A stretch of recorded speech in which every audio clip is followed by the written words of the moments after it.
कीजिए अस्सलातु वस्सलामु अलैका या रसूल अल्लाह व अला आलिका व अस्हाबिका या हबीब अल्लाह, अस्सलातु वस्सलामु अलैका या नबी अल्लाह व अला आलिका व अस्हाबिका या नूर अल्लाह।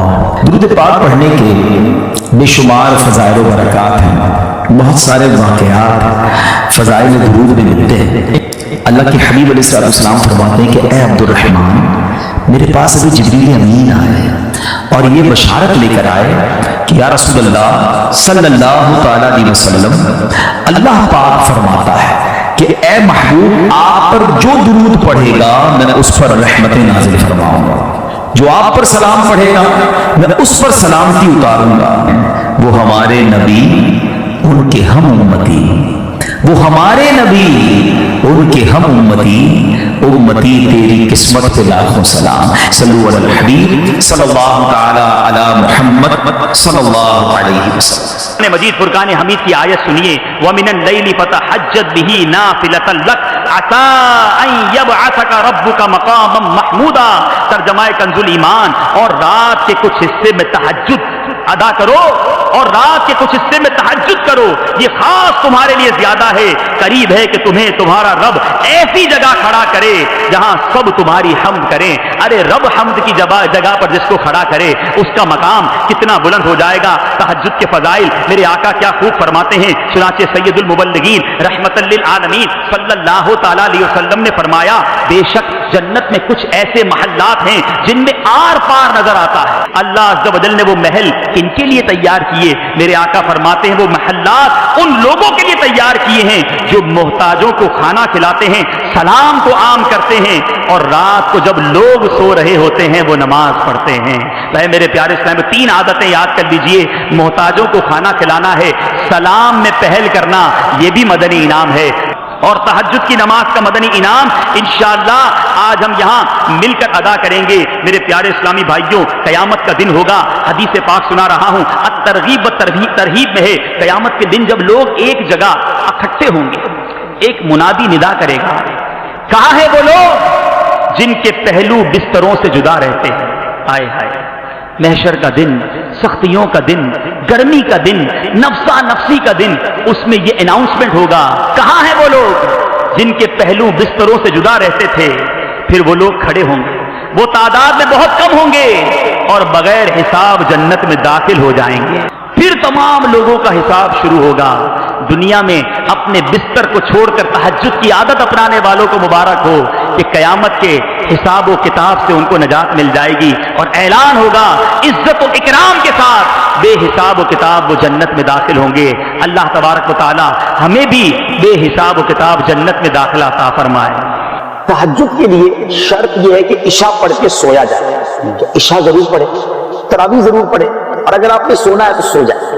अब जब आप सहरी के लिए उठ रहे हैं थोड़ा टाइम पहले उठ जाए, आप तहज्जुद पढ़ें। तो अब ये 30 डेज आप तहज्जुद पढ़ने के आदी हो जाएंगे ना, अल्लाह की रहमत से उम्मीद है रमजान के बाद भी आदत। तहज्जुद फर्ज नमाजों के बाद सबसे अफजल नमाज, और नाज़रीन ये खास दुआओं की कबूलियत का वक्त है।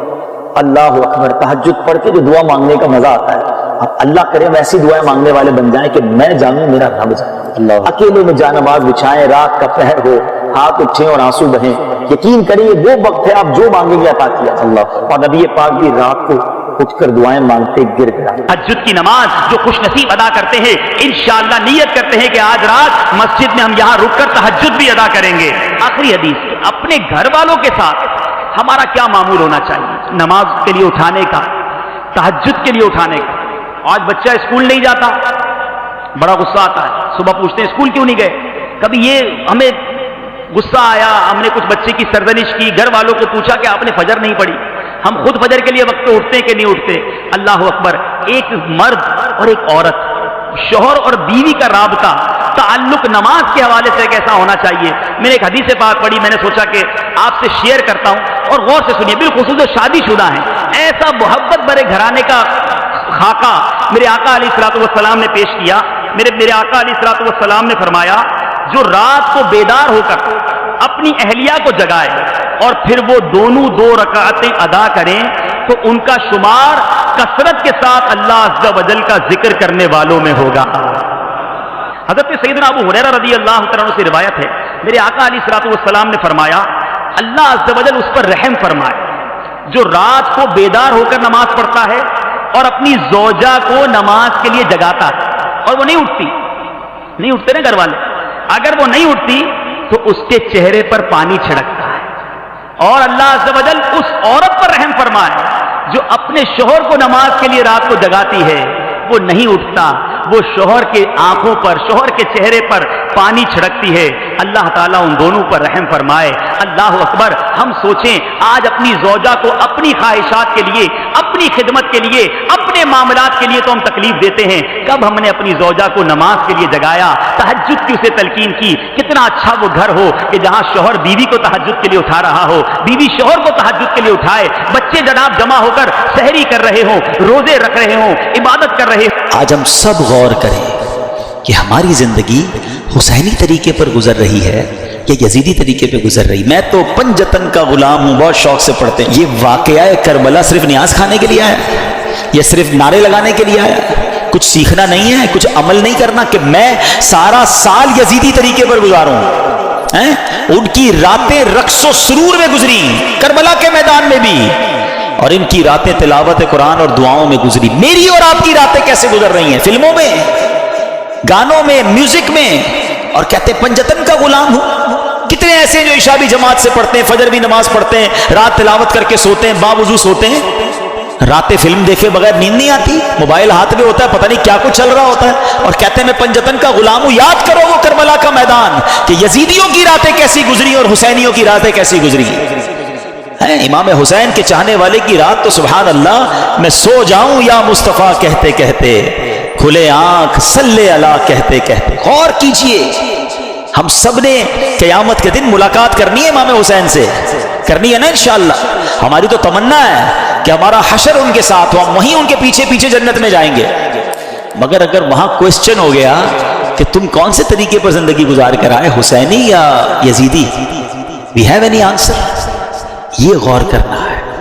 اس کربلا کے واقعے میں دو گروپس تھے، ہمیں ایک گروپ چوز کرنا ہے، اور حقیقتاً ہمیں امام حسین کے گروپ کو چوز کرنا ہے نا، ہمیں انہی کے فٹ سٹیپ پر چلنا ہے، یزیدیوں کے پیچھے تو نہیں جانا نا۔ تو یہ غور کریں کہ اعمال ایسے ہیں کہ نہیں۔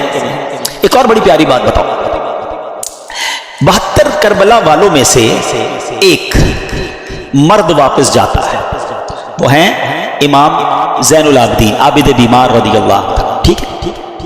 ادھر ہزاروں واپس جاتے ہیں، یہاں تو سارے شہید ہو جاتے ہیں نا، ایک ہی واپس جاتا ہے۔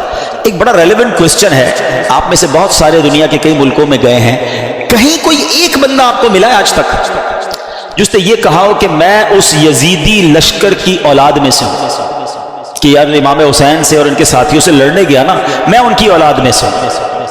آپ کو ایک نہیں ملا ہوگا ایسا، ہزاروں واپس گئے، ان کی نسل کا، ان کی بات کرنے والا کوئی نہیں ہے۔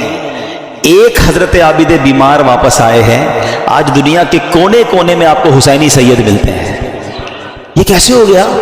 ایک مرد واپس آیا اور نسل میں اتنی برکت، سبحان اللہ۔ اس سے کربلا کے اس واقعے سے سیکھنے کو ملا کہ جو چیز اللہ کی راہ میں قربان کی جائے اللہ اس میں برکت ڈال دیتا ہے۔ ہاں، وہ بڑی پیاری بات، بڑا خوبصورت جملہ پڑھا، کربلا کی کہانی بس اتنی سی ہے، یزید تھا حسین ہے، بس وہ ختم۔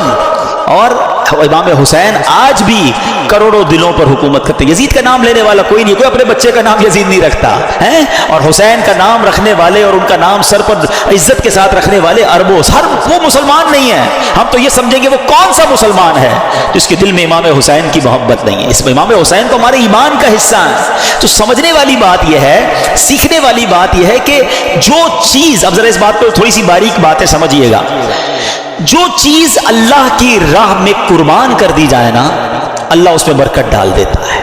اب اس سے آپ اپنی ساری لائف کو ایزیوم کر لیں۔